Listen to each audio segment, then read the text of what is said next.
Hi everyone! So this week is National Sleep Safety Week. I think that's what it's called. So in honour of that, we've decided to talk about our bed sharing journey, how it came to be, kind of why we do it, and like the pros and cons of it and stuff like that. So when we first had Rory, obviously for the first 2 nights, all newborns lead you into a complete false sense of security where they sleep like an absolute dream. Come the 3rd night of having him, or maybe the 4th night, he obviously found his his rhythm and decided that sleeping on his own was just not going to be for him. At the time I didn't know it. At the time I just assumed that he obviously didn't have the routine, didn't know the difference between day and night, so he would sleep all day and then be awake all night, literally all night. And I just couldn't put my finger on it, so I just assumed it was routine. So I started doing things like keeping him awake in the evenings, giving him a bath, setting routine, and hoping that that would kind of set some kind of structure. Obviously I knew that it wouldn't work straight away, but I thought it would help set that kind of course. So I started to do that and nothing changed, and he would literally, I remember just seeing hours and hours and hours in, like some nights I wouldn't sleep at all, because the second I put him in his own bed, so we had a Moses basket to start off with, he would just be wide awake and like, he wouldn't cry, but he'd be wide awake and obviously making noises, and you can't sleep when you know your baby's awake. So I thought maybe it was the fact that we had a Moses basket, he didn't like it. I also thought maybe it was the fact that he had sleeping bags and didn't like those. So tried to change both of them. If you get off my hair, that'd be amazing. That's really quite painful. Thank you. Get off. Oh my god.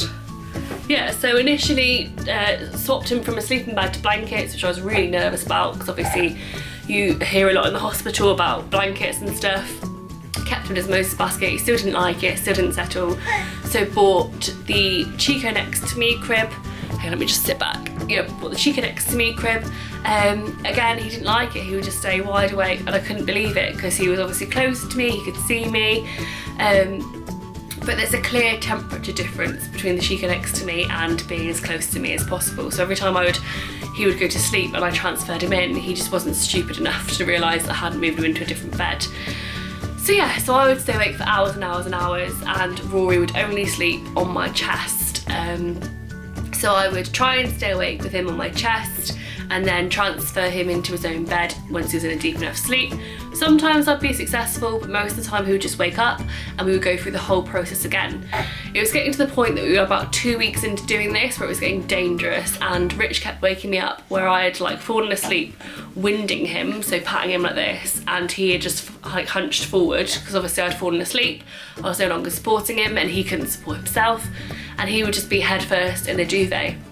And this happened about 3 times, and I just felt awful. Like, I felt so guilty. I wanted to cry the next day. I felt guilty that Richard caught me doing this and, you know, probably had a bit of an opinion of it, a judgment I suppose. It just felt horrendous, like that I'd let myself get into that situation. So I tried to sleep in the day as well, just to catch up on sleep. It didn't really help that much because I think when you're an adult, like, you just kind of associate night times. But yeah, I just knew that it was, I just kept on thinking that it was a lack of routine, so I kept on trying to form that. And then it was Sophia, who is the tattooed tea lady in the blogging world, that actually said, why don't you try bed sharing? So when I was pregnant, I had a real stigma of bed sharing. I thought it was like, I didn't really know it was a thing that people did. I didn't know it was as common as it is, and it is really common. And I just kind of had this stigma that it was really unsafe and really reckless to do so with your child, which is quite a naive opinion. But I just didn't, I think that's exactly what society wants you to think to stop you from doing it. Oh, Bobby, which really shouldn't be the case. Let me just feed you. Yeah, which really shouldn't be the case because it stops people asking the questions about how to do it safely. So yes, she mentioned that I should try it. I said that I didn't feel it was safe, and her comeback, which is brilliant, was it's a lot safer than what you're doing now, which is very, very dangerous. Like, letting him fall head first on a duvet is so risky, it's unbelievable. So yeah, so that kind of struck a chord with me. I didn't carry it out straight away. I think I left it about another week before, out of sheer desperation, one night, he was 3 weeks old, or was he 6 weeks? I think it was 3 or 6 weeks, can't remember which one. Maybe 6 weeks actually, that I just popped him in the bed next to me, and he slept like a dream. He slept the whole night, and ever since then he has slept in our bed and has slept pretty much all night, apart from the odd occasion where he's been poorly. He wakes up once in the night for a feed, so we get big solid blocks. And yeah, I've gained control back of the situation, I feel. So bed sharing isn't ideal. He doesn't even have a bed now, like you can see, like he just literally sleeps in our bed. It's not ideal, but like Sophia said, it's a lot safer than taking that risk of falling asleep with him in my arms. Sorry, Baba. Yeah, like I've managed to take back that control and practice bed sharing in a safe way.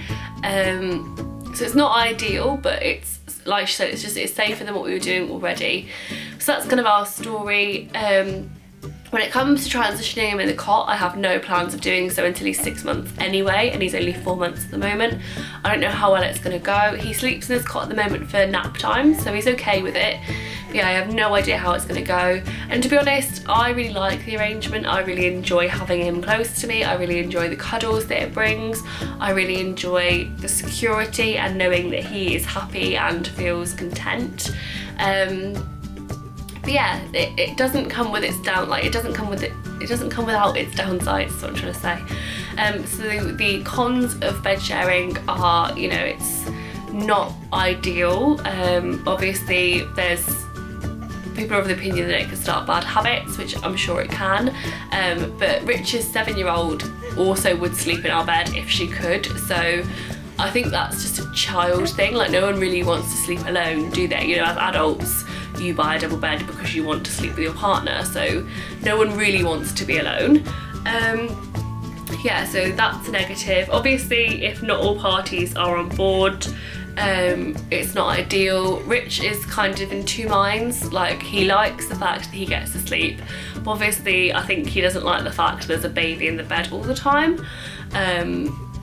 Yeah, it's not ideal for that, but the sleep outweighs it, definitely. What else is bad? It's really hard as well, because when I was pregnant, all I wanted to do was sleep on my stomach, and I was like, I can't wait until I can do that again. And then obviously I had a cesarean, so couldn't do it for the first few weeks. And now he's in the bed, I can't sleep on my stomach because it's not the room. I have to sleep on my side, kind of with him, like I sleep in the fetal position around him, if that makes sense. So that I miss.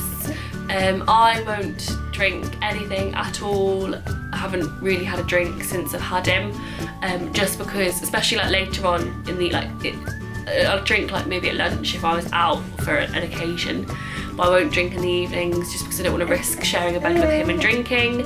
I'm not really a big drinker anyway, but that can be negatives for somebody. The other day when I was poorly, my mum tried to get me to have some night nurse, which has sleeping aids in it, so I didn't take that. So that's not that big a deal. But there are negatives, like obviously it's a lifestyle change, but for me the positives always outweighed it. Like, just getting sleep is amazing. Whenever he has a rough night, so when he had his last lot of jabs and he had a cold and he just didn't sleep that well at all, it was just a stark reminder of how bad things were.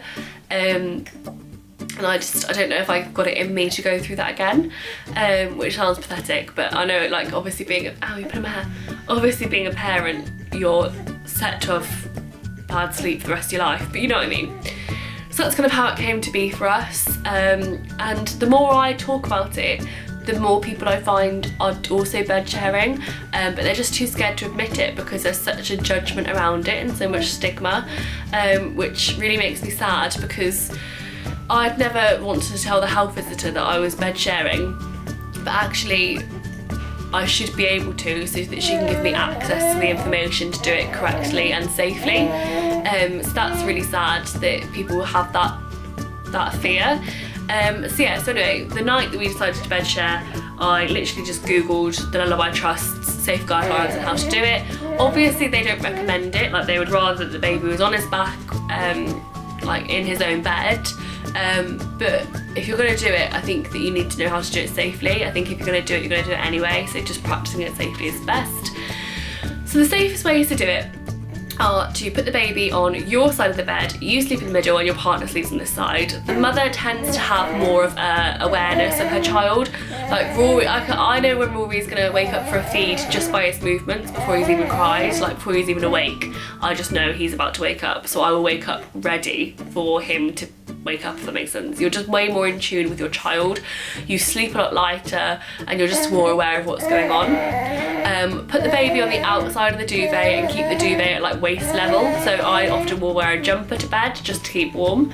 Put your baby in a sleeping bag if you have them, or their own blankets, but preferably a sleeping bag. Keep pillows away from them, so I just push them right over to Rich's side, like kind of sleep on it as best as I can, but you could just buy square pillows as well, just to keep them away from the baby's head. I can't really remember what else the guidelines are, but I will link them all down below in the description box. But I just want to talk about safe sleeping and just kind of jump on board with our story and how we came to be and why it's really important, if that's what you want to do, that you kind of try and do it as safely as possible and you don't feel nervous at all. Someone's really tired, so he like makes so much noise when he's tired. Oh, Bubba, we need a nap. But there are lots of ways to do it safely. Obviously, if I now have the sleepy head for nap times, if I'd had it before, then I would have put him in that on top of the duvet. I still could really, actually. But yeah, there are loads and loads of ways to carry it all out safely, and it's really important that whatever your sleep decision is, that you good boy. Whatever your sleep decision is that you research how to do it properly and safely. This video might be a bit rambly, but I just kind of feel like it's important to talk about and why we came to the decision to do it. I absolutely love bed sharing. Have you just been sick? Oh, my leg. Thank you for that. Yeah, I absolutely love bed sharing. I love the bond that it brings between Rory and I. I love feeling that closeness. I can literally feel him breathing because we're that close to each other.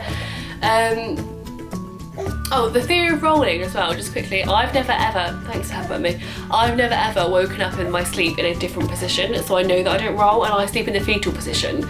So for me to roll on Rory, I really have to be giving it some. So that's kind of why I don't have that fear, if that makes sense. I know you're tired, I'll put you to bed in a minute. But yeah, I absolutely love it. It's a massive thing for us. I will keep him in the bed for as long as I possibly can, or as long as Rich is happy to do so, or as long as Rory's happy to do so. I absolutely love it, and for us it's the best decision that we've ever made. Bit of a waste, I bought 2 beds for him, but never mind. But yeah, so if you want to do it, then I will link the information on how to do it safely from the Lullaby Trust in the description box, and I'm also going to be linking some blog posts from some other lovely bloggers on their ways that their like sleep habits is the right word, how they sleep with their children and stuff like that, and like their thoughts on safe sleep. There's a bit of a link up going on. So yeah, thank you very much for watching, and I will see you guys in the next video, which will be Wednesday, which will be our 4-month routine. Bye!